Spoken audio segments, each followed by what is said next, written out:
this session.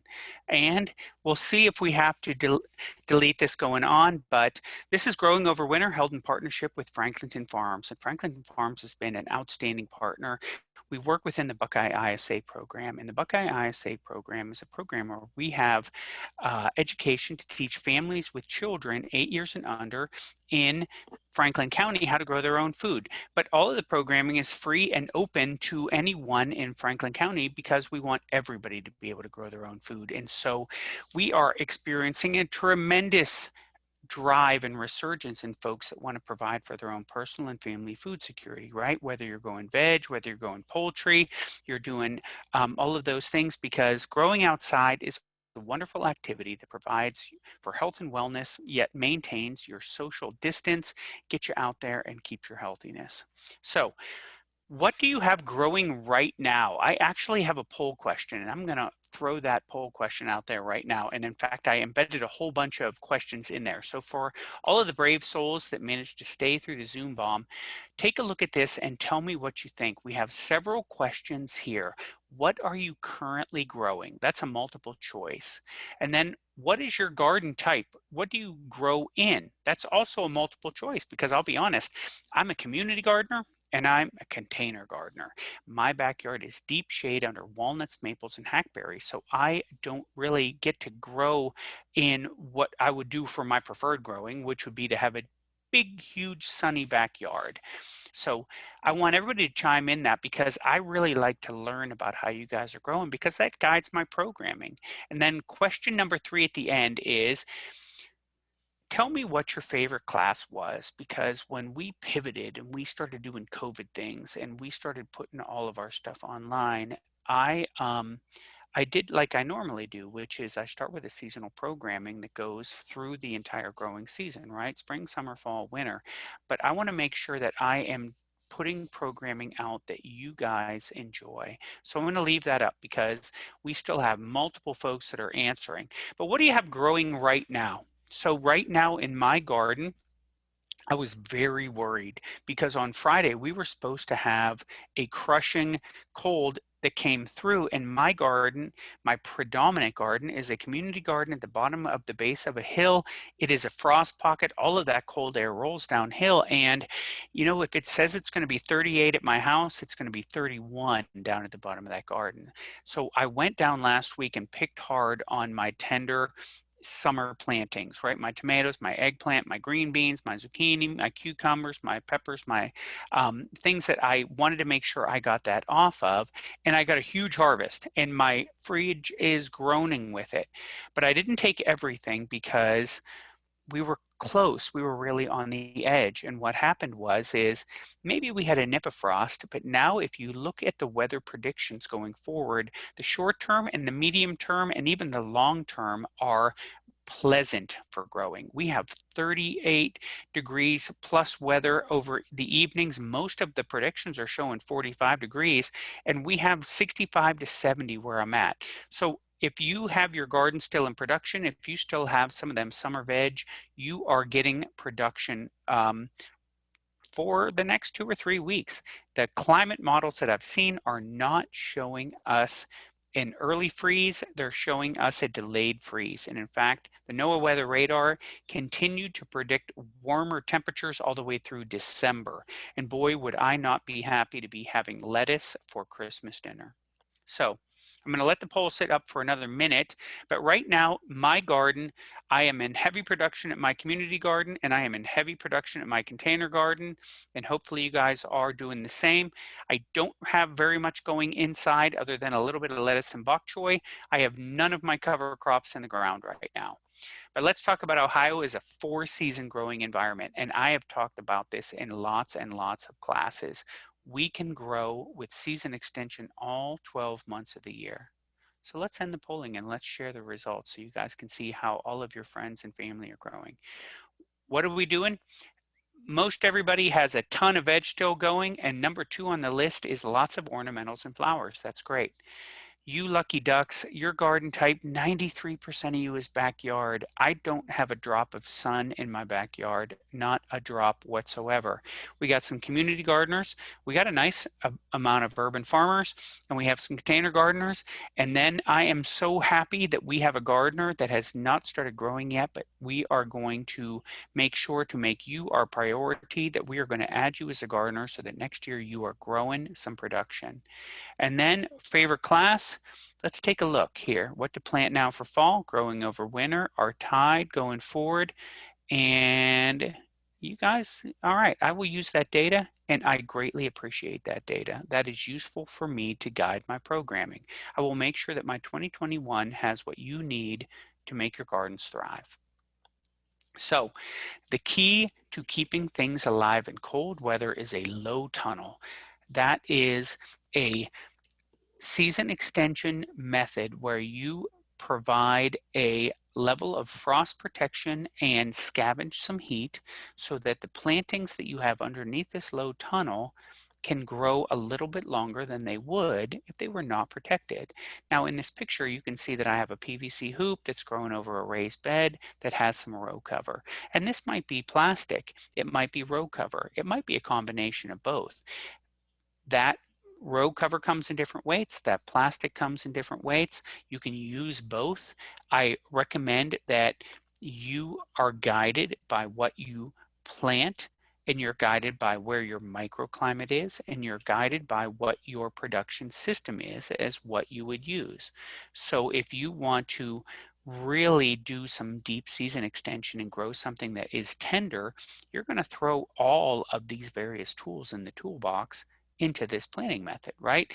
You might want to keep your spinach alive, and that means you can use frost blanket, maybe a double cover, because spinach is pretty hardy stuff. Spinach is extraordinarily cold tolerant. But what if you want to maintain like a green leaf lettuce and you want to keep that grow until December or January? Cold tolerant, but not crazy cold hardy. That's when you are pulling out some extra tools in your toolbox so you have some row cover. But if we get to really cold, we're talking the teens, we're talking a polar vortex, you're throwing some plastic over it and you're crossing your fingers a little bit, because these are passive heat scavengers, not active heat scavengers. And when we get into crazy cold, you can have some problems. So what does best to winter under row cover? Pretty much all the cool season crops, right? When we look at this, we're looking at leafy greens, root veg, brassicas, onions, some herbs, things that don't need pollinated, right? Because if you're keeping them alive in November, December, January, February, March, April, there are no pollinators around to pollinate them. So take a look at all of your cold hardy crops, because those are all the ones that you want to invest your time and your inputs in to see if you can mature them out of season. Low tunnel, caterpillar, high tunnel, however you can do that. Okay, so here is a video that I took, and this is a video that shows bed preparation for a season extended planting. Okay, this bed was planted in the spring with carrots and green onions, and then rotated out of that into green beans. And now October 13th, the green beans are gone. And the green beans did a good job in terms of what green beans do, right? They're legumes. They fix nitrogen. They are decent at some, they break down really, really well. And what I did in this video is I raked up all the organic matter. I created a seed bed. I broadcasted some of the spinach seeds in there, and then I covered it up. I didn't do supplemental compost or fertilizer because I had planted green beans in there prior. And that bed was actually completely planted in compost. So I had a great deal of organic matter in place, plus I supplemented with nitrogen. But if I would have tried to plant my spinach in a bed that maybe I had pulled my tomatoes or my peppers or potatoes or eggplant or something out of there that was a heavy feeder, corn, that just grabbed lots and lots of nutrients, I would have top dressed with compost. I would have put some extra fertilizer in there. Okay, let me jump in the chat. Yes, was anyone else hacked? It was very spicy here, and I apologize for that. We had some serious Zoom bombing, and that's very unusual because this was not really heavily marketed, and we did have a password. But Wendy, I'm so sorry, and Susan, I am so sorry that we had that happen. And hopefully, cross our fingers, we will not have any negative people join into the rest of this because gardening is a positive activity. Well, I'll So just say real quickly, I thought maybe it was just me, and when I turned my video on, so I just got off, so I missed almost everything you guys have said. So, is there going to be something afterwards? yes, Susan, we started a recording once we got into a safe space, and this will be uploaded onto Growing Franklin and Right. shared outward. And I will tell everybody that if we get bombed in the middle and we got to get out of this, then I will completely start over and record this on my own tomorrow and then post this. So the bad people can't stop us. We are growing and we are moving forward. So don't you let that bother Well, you. I just kept thinking about if it was kids, how awful because I was a teacher and I was thinking that would just be, you've heard it happens with kids. So I'll get off so you can finish Eh, your thing. I've Thank had you. it happen a couple of times. I'm not sure what drives people to do what they do in this world, and but I don't dwell on it. We are growers, which means we are moving forward. We always think in a positive direction the next season. So after I planted all of my spinach seed, I covered that low tunnel with frost blanket. So let's talk for a second about the various different weights of row cover, because row cover comes in weights.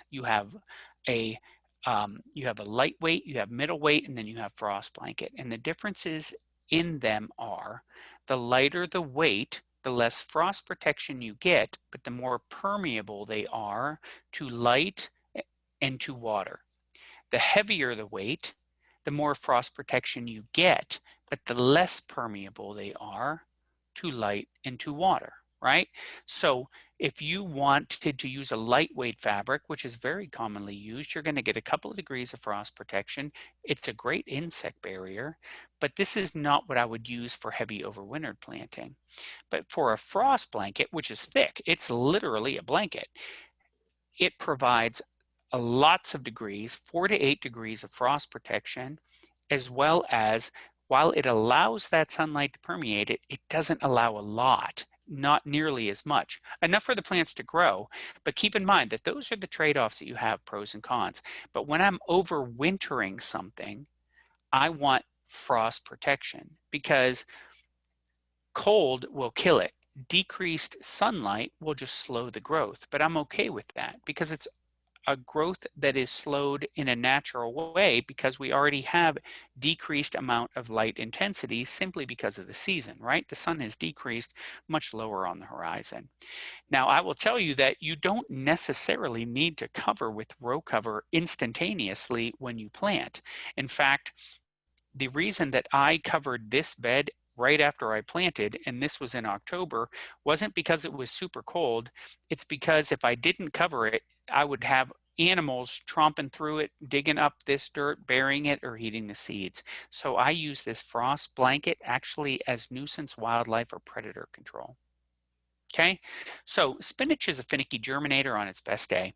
It takes several days to germinate. So we planted on the 16th and we're about 10, 11 days down the way. We have decent germination, right? Spinach is a dicot. We've got our spinach coming up. We're just starting to see our first leaves. And so here is a video that I took on November 15th. So this is 1 month almost exactly after we initially sowed. I still have it under row cover. I have not done any irrigating. We've had rainfall. Remember, our growth rate is slowed. I don't have to provide that many inputs. So when you look at how I remove the row cover, notice that what I do is, first off, I have the row cover held down pretty tightly by a weight, but then I roll it up away from the plantings because I don't want any dirt or leaves or anything to fall in here. The row cover as a season extension tool does a great job at keeping your harvest clean as a whistle underneath it. So when you look at that, we are 1 month into it and we have a bunch of baby spinach leaves. Believe it or not, you can harvest this. You can harvest pretty hard out of this. I would take a couple of Kroger bags out of this. Taking 1 leaf per plant with scissors, you're going to get a large harvest of baby spinach. It will not negatively impact this planting. There is a lot of growth time left in this. Okay? Question in our chat box. How do you wash your covers? Mine get very dirty. How do you repair tears in blankets? Carrie, that's an awesome question. I don't repair the tears. I wash mine by leaving them on the form and using a gentle hose to rinse them like rainwater would be, but I prioritize not allowing tears to happen. So I'm going to go back to this picture and I'm not going to start the video, but I'm going to show you how I support my row cover. I support my row cover using PVC pipe. There's lots of different supports out there. In fact, one of the supports that is very commonly sold to support row cover over a raised bed is a narrow sort of wire. And I don't use that because that is so narrow that you actually get a fatigue point where it hangs on that. I like to have PVC because it's wide, and I like to use things like bricks or things that don't have really sharp edges. I don't use those pins and pin this in. I don't put any holes in my row cover whatsoever because this is an input that costs a fairly sizable amount of money, and every year that I get of usability out of this input means I get a decreased cost per year. So I use no pins, I use nothing sharp, I baby it. I'm trying to make sure that I get several years out of my row cover if I can get that. How do I secure the PVC in the ground? That's an excellent question, Carrie. I am actually going to go back a little bit and show you. So before starting this video, I like to do my row cover in raised beds that have a form. Now, raised beds being a concept, they don't necessarily need a form, but take a look at this right here. This is a galvanized deck screw that has been screwed into the 2x4 at a roughly 4 to 5 degree angle. And my 1/2 inch PVC actually sleeves right over it. So it is not fastened with like a screw that fastens through the PVC. This is held in tension as a bow. And what that does is I sleeve the PVC over this, and that holds it in tension without me having to drill any holes in the PVC. The holes that I drill are only in the wood form. Okay, good questions, gang. All right, we're farmers. We are weather watchers. We are constantly keeping track of our weather because weather is an input that we need to make sure that we're monitoring because it can really affect negatively or positively our harvest.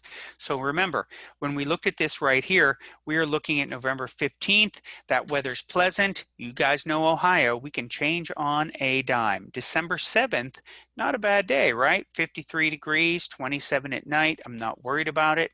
I have a very cold tolerant crop. I have spinach in the ground. If I had planted kale, it would be the same process. Kale and spinach are absolutely bomb-proof in terms of cold. But when I look at my weather going forward, I'm like, it's starting to get cold at night. And then I'm like, okay, we got days in the teens. What does that mean? That means I'm throwing a second level of row cover over my crops. I like row cover as my frost protection more than plastic. Plastic has its place, but keep in mind that the minute you put plastic on a low tunnel, you have doubled the amount of work that you need to do because plastic being impermeable means that you need to check that in some cases twice a day. Row cover being permeable allows the moisture, allows the heat and the cool to move through it slowly, but doesn't really allow a level of temperature underneath it that is going to burn crops. Where you guys know that sometimes in Ohio, we get those days where you get a bright sunshiny day, and even though it's 45 or 50 degrees outside, if it's full sun all day under plastic, it can raise those temperatures to the point where it will burn crops. So the analogy that I like to use is row cover is like a cat. If you have cats and you need to leave for the weekend, that's not a problem. You clean the litter box really well, you throw a lot of food and water in there, and then you can leave for the weekend. Plastic is like a dog, an old dog that needs pills. You have to check it twice a day, and people don't really want to take care of it for you because you need to do that work. But you do get more temperature protection from plastic. But so looking at this temperature predictive model right now, I am looking at teens, and so I'm like, all right, let's get double row cover. And I will tell you from experience that when you are keeping the majority of cold tolerant and cold hardy crops that will grow in Ohio alive, double row cover does a great job.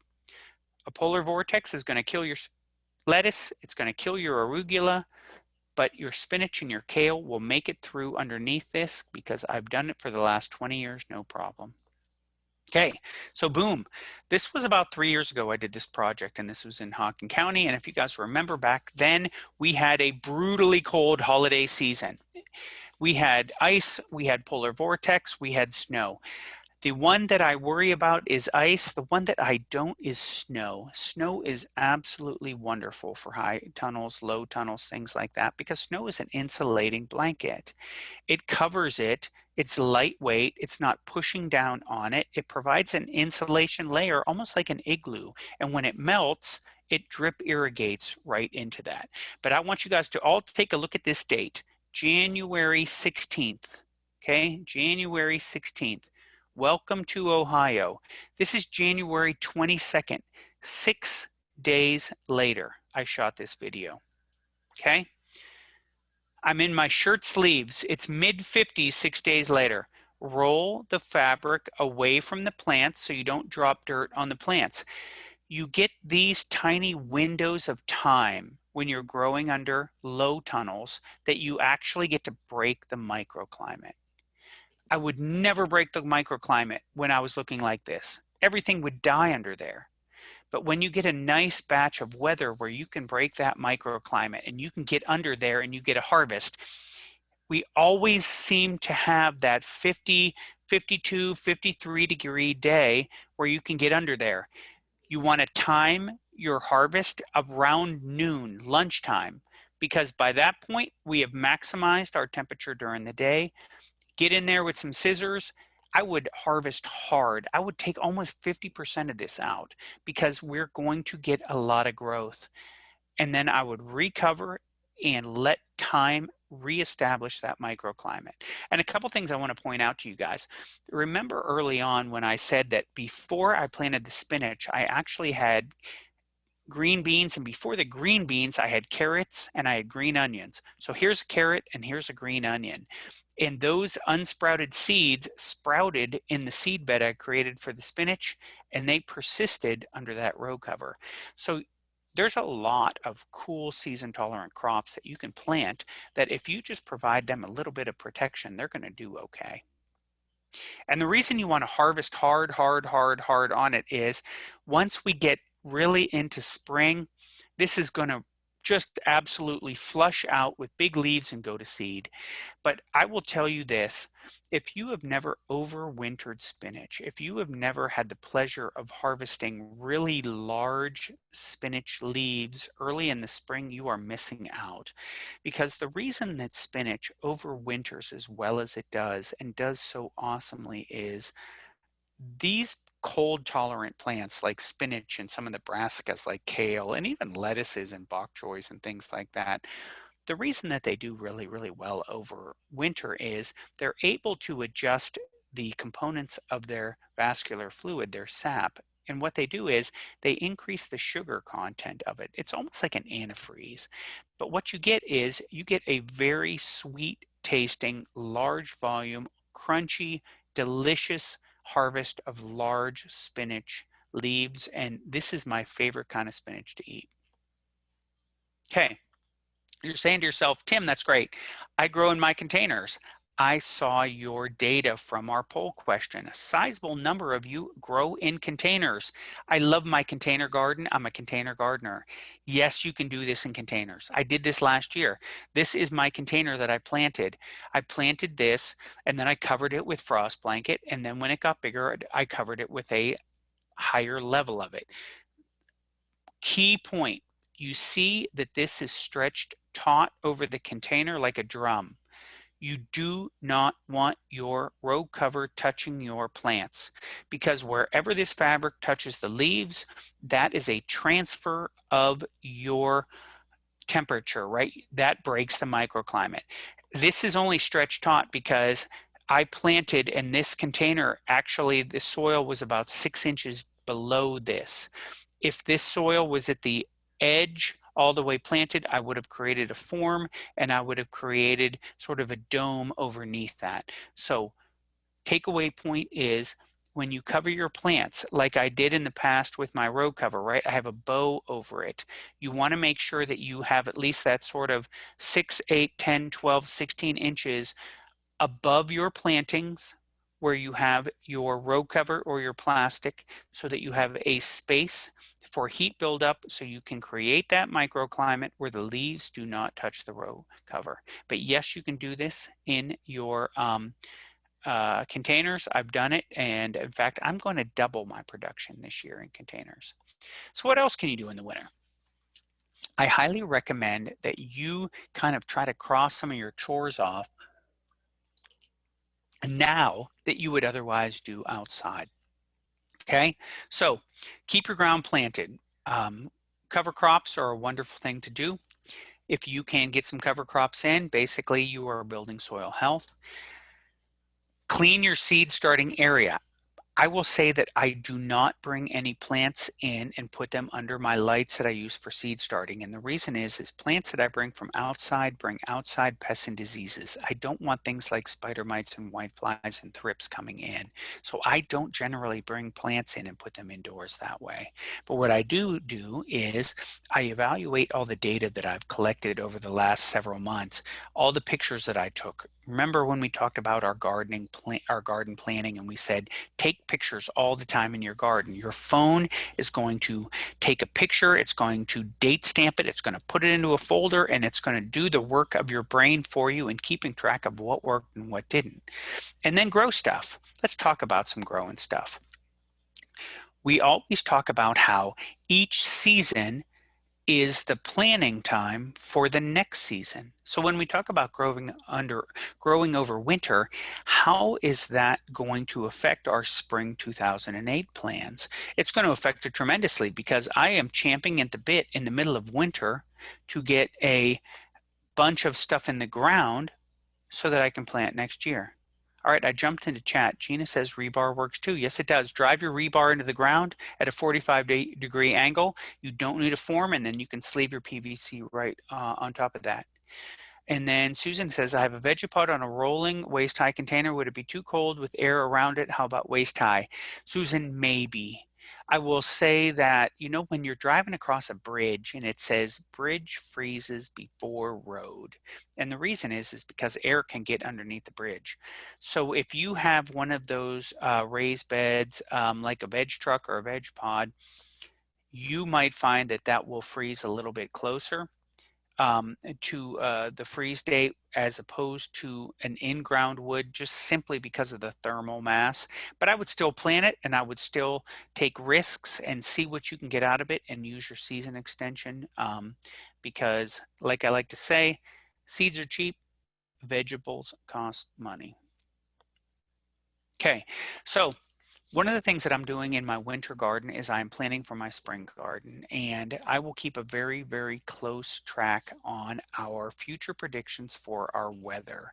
Right now, as I mentioned earlier, they just came out with our most recent predictions, and they're predicting for October, November, December for the heat to continue.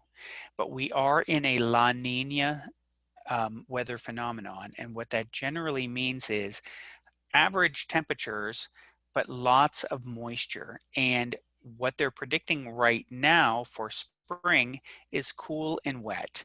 That's not necessarily horrible. There are lots of veg that like cool and wet. In fact, almost everything that you grow in spring likes cool and wet. So I will be watching very carefully in January to see what the climate models predict, because I have had good success in the past when I have seen a warm spring predicted, starting things under my lights in January and February to get them in the ground in February and March for harvest very, very early. So we'll keep track of that, and I will make sure that I let you know what's coming our way. Early spring, late winter season extension has the same basic principles as what we've been talking about recently, except moving in a forward way.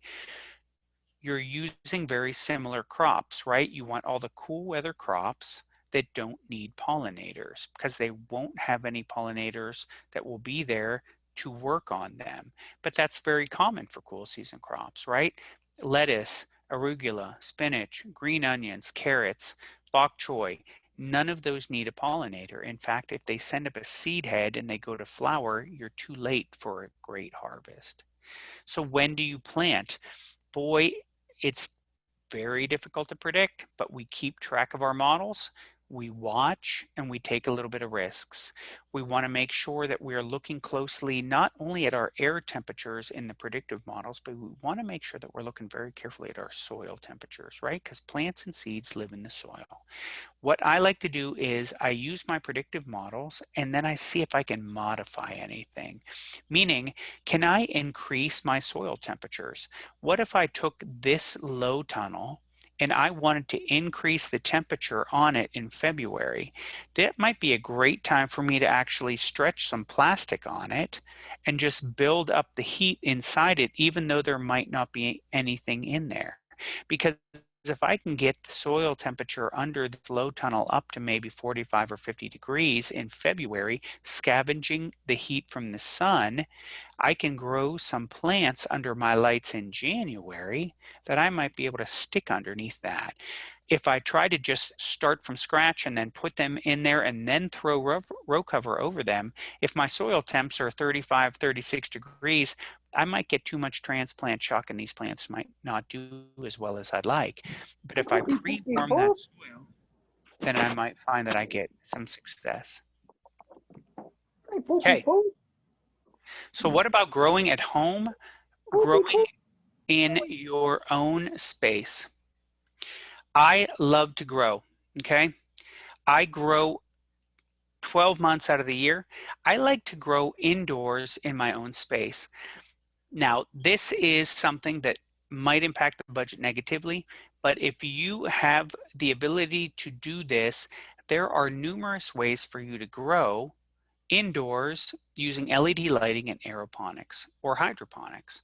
And so I have numerous aero garden systems that I use that are based on some grant funded programs that I have. I'll be super honest with you. This is a delicious harvest. An aero garden grows lots and lots of veg. I got buckets and buckets of lettuce off of this, but this is not at a price point that is competitive to how I would grow it in my community garden, my container garden, or buying it from the store. Where this has a lot of value in my world is when it's January and February and it's pitch dark outside. And like you guys, I'm a gardener, so I am just wishing for brightness and greenness. This really is a powerful tool to light up my office. I turn the timer on at 6 a.m. And so when I show up early, like I usually do, my office is lit up in green. And then believe it or not, one of the cool things you can do with some of these systems is they've actually done some hybridizing where you can grow cherry tomatoes indoors because they have developed dwarf cherry tomatoes that will grow at 6 inches tall and have tremendously heavy production. So this is growing in my office back at our offices at Spring Street. This is in January. But one of the things that I'm noticing is when we talk about these home hydroponic systems, and I'm putting this out there just to kind of spur the creative juices that I know that we have with a lot of you guys growers, a lot of master gardeners and urban farmers, and folks that really like to grow. A lot of these controlled environment agriculture hydroponic systems, they're realizing that folks want to use these systems on a higher level inside their house. And so this is a really interesting thing. This is 6 foot by 6 foot by 3 foot tall, and this is a nutrient film system from Crop King that you can purchase. You could put this in your basement. You could hang an LED light above it, and you could grow 36 heads of lettuce, bok choy, arugula, basil, at any one time. You're harvesting once a month, and you could grow a fairly sizable amount of produce for your own personal food security in your house or your basement. Are your inputs fairly expensive early on? Yes, they are. But the nice thing about this is you're getting fresh local produce out of season that you harvest yourself. You're growing it in a soilless medium, which means you don't have any worries about any of the soil-borne diseases that we commonly see now, such as E. coli, Listeria, and Salmonella. And this gives you a really fun hobby that you can do where you're doing your own food production indoors. And so I'm looking at doing some experiments with this. If I can talk my wife into letting me convert a chunk of my basement into a hydroponics operation, we'll see. All right, let me jump into the chat. Julie Lynn says, what of heated or unheated greenhouses used for early germination? That is an excellent question. So let me jump into that. First thing I'm going to do is I'm going to leave my email up just for just a second before I close that down. So I have actually been talking a lot of greenhouse today. I did Master Gardener volunteer training for Claremont, Brown, and Highland County. So we talk greenhouses for a lot. Here would be my preferred greenhouse growing method. So whenever you do a greenhouse or a high tunnel, your first overriding predominant thought is you want to make sure that you are scavenging and grabbing as much sun as you can. So you want south face, away from trees, away from buildings, right? Because greenhouses are expensive. They are growing where you are using season extension to grow, but you still need to scavenge as much sunlight as you can. If you grow a standalone high tunneler greenhouse, you need to either build it so that it is going to get as much sunlight as it can, which is that thermal energy, or you need to provide services to it. Services can be very, very expensive because when you have a standalone greenhouse that is off of, away from a building, you need to have ventilation, which is electricity. You need to have heating and cooling, which is electricity as well, and you might need irrigation. So the ideal way that you would do that would be to build a greenhouse that comes off of an existing structure that has services in it, where you could build that greenhouse on the south face without any light impingement from any other buildings or trees, because then you can take advantage of the thermal mass that would be that building that is going to be on the north side of it. Plus you could run your services, your water and your electricity out through that. Other than that, Julia Lynn, I am personally curious to hear of what you want to build, and I know you know how to get a hold of me, so contact me so that we can talk about your project in as much depth as you would like. Where do I get my seeds? I get seeds from lots of different places, Vicki, and you know, we basically we don't espouse any one different place that way. So I don't really have a favorite seed place. I will list the bunch of places that I get seeds from. I have no problem getting seeds from Burpee. That can be from the Burpee store or their Amazon store. A couple of great places to get some non-GMO or organic seeds would be High Mowing or Johnny's Selected Seeds. A great friend of Extension that is a seed source location that is here in Central Ohio is Walnut Creek Seeds, and I have no problem pubbing them because they are a wonderful source of educational information, as well as they're a tremendous friend of Extension, and they donate an unbelievable amount out into our community. Similarly is Livingston Seeds, which was originally based here in Columbus, Ohio, and it's been around for over 100 years. They are a seed company that I would trust, and they do a great job with their seeds. But I get them from a nursery when I go there to shop, and if I don't have time to go to a nursery, I go online and do an order. I will say that this year has been challenging in many, many, many ways, as you guys all know. And one of the ways it's been very challenging is with the number of people that have jumped into food production, and I think that's a wonderful thing, and I've been very supportive of it. That kind of hit a lot of our different purveyors unaware, where really were not able to satisfy the demand. And so early on in the season, anybody who wanted seeds, seed supplies, row cover, fertilizer, they just were evaporated. They went away. But most companies now have caught up, and so you should be able to get whatever you need to do your growing. So what is the best way to secure row cover that is taut? We used rocks last year, but it caused a lot of wear and tear. So Cassie, what I do with mine is I pull it taut, but not crazy taut. And then I like to distribute my weight bearing so that it's fairly even. My ideal way to do that if I had a 4x8 raised bed would be to actually use 2x4s that are 8 foot long around the outside edges so that I have a weight bearing seal that follows the exact edge of my row cover. You'll see that in my picture I use bricks. I had some brick pavers that I used on there. But what really does a good job with me at making sure that my row cover doesn't rip is distributing the weight over where it really has a pinch point, which is not as much where, say, my rocks or my 2x4s are, but more where my where the tautness is, which is on the PVC pipe. So where do you suggest we purchase row cover? I get all of mine from Amazon, and there's a number of different purveyors that get it.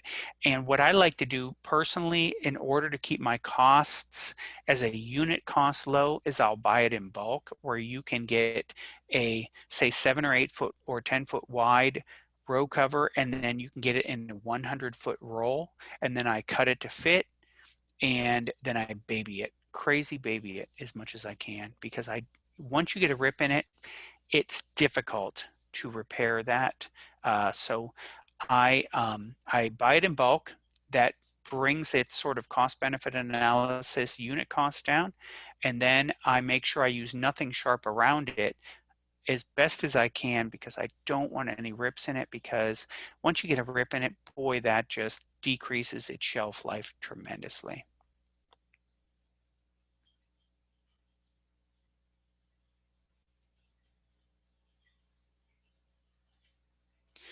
We still got a few minutes in this roller coaster ride that has been the growing over winter.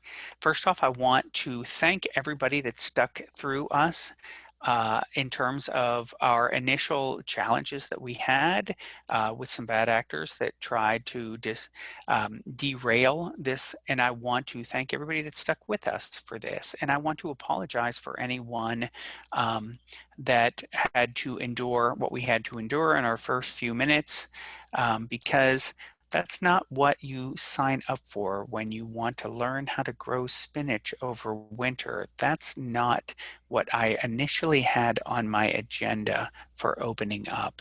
But we persisted, and we're going to grow, and we're going to get bigger, and we're going to get better going forward. So,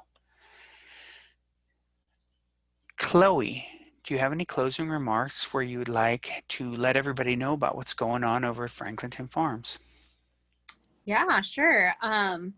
We have a really great event coming up. It's going to be an online cooking class that is going to be really a fundraiser event, but it's over Zoom, and you can order produce from Franklinton Farms, and they even can deliver it to you as part of the cooking class. It's called Harvest to Home, and you can find out about it at the Franklinton Farms website.